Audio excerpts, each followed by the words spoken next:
Yo, what's going on, YouTube? And welcome back to Goal Line Hockey. It's your boy, Kevin Forte. Guys, we're taking a look today at the NHL salary cap. We have gotten some news from a big hockey insider, from Frank Saravelli, that the NHL salary cap will indeed increase once again. How much, for how long? We'll be taking a look at the future of the salary cap in the NHL in this video. So, according to Frank Saravelli, a big hockey insider, he reported the Seattle Kraken rosters. He reported a lot of things over the past couple of weeks. So obviously Saravelli is picking up his game recently as an insider and stepping things up pretty big. So congrats to Saravelli on this one as well.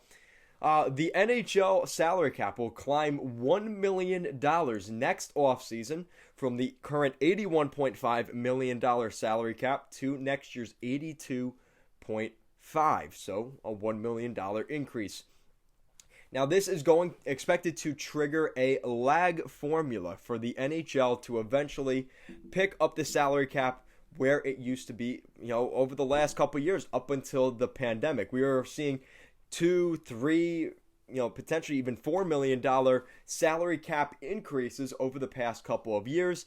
In 2019-2020, that was expected to be the big one because the NHL had a new agreement in the United States for their TV cable network, which was the end of the NBC deal, which we expected the NHL to make a lot more money in this deal. A lot of players were signing short-term deals, expecting a big boost here from the new TV contract deal with the U.S., and then the pandemic hit, and that pretty much fell everything flat on its face. Now, the good news is the NHL is signing off a lot of streaming service rights and stuff like that, so this is still going to work for the NHL. They are making a lot of money, and post-pandemic, they're actually doing pretty well, and like I said, it's going to trigger this lag formula.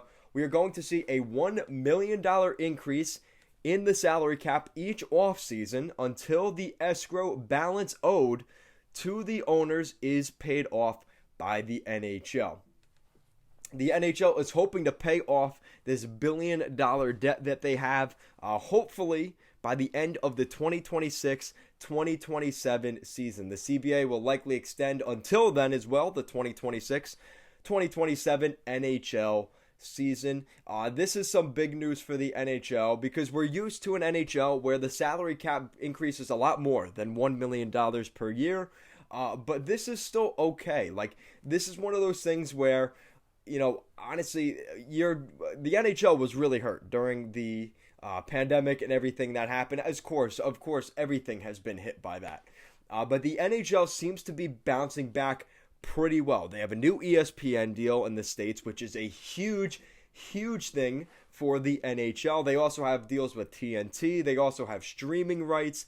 So this is stuff where the NHL is actually making their money back. And a lot of people are filling up the stadiums over the past couple of, throughout the playoffs and the end of the regular season as capacity started to hit back to full capacity, which is great stuff. We'll see how that follows up moving forward. But the NHL is starting to try and get projections for where they see the NHL making their money over the next couple of years. So expect this to impact contracts. And I think we already saw this from Intel contracts like Zach Werenski and Cale Makar.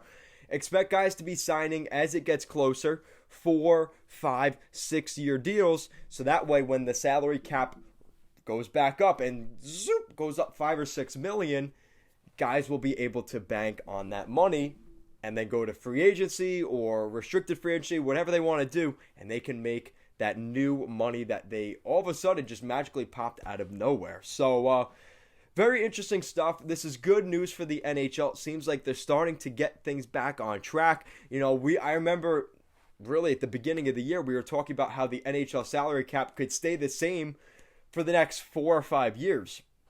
The good news is the salary cap will start to increase again. This is good for the competitive teams around the league.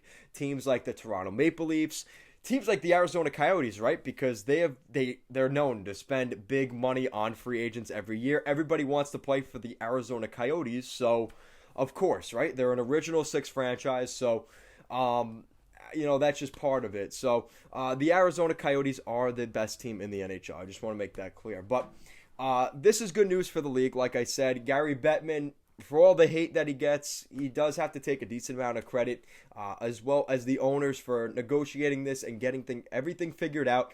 For a league that does have certain things about it that we question, what are their business practices and what are they actually doing? It seems like they have this one pretty well under control, and I think it's good. I mean, honestly, the flat salary was good to make things more competitive for the NHL, and it allowed some teams in the league to maybe benefit and create more parity in the league by accident. You know, you saw some trades here before the expansion draft. That obviously had a lot to do with it as well. But guys like Nick Leddy getting traded from the Islanders, the Coyotes getting an overhaul of draft picks to acquire just dead cap. So we're seeing teams take advantage and utilize their strategies in certain ways. And I think it's very interesting to see how that's worked out. We've seen certain teams go the Lou Lamoriello route, where he's just not going to tell anybody how much cap space he has. You know, some teams like the Coyotes, they just bring in dead cap for draft picks. And then you have other teams that are just, well, we'll try and figure it out as we go and just spend a ton of money and see where it lands us. So let me know what you guys think in the comment section down below. What do you think of the NHL announcing a $1 million increase in salary cap every year for the next couple of years till 2026, 2027? Let me know your thoughts down below. And if you guys like what we're doing here at Goal Line Hockey and want to see the latest news around the NHL and more videos just like this one, make sure to give this video a big thumbs up and an even bigger subscribe down below. As always, guys, thank you so much for watching this video, and I will see you guys next time.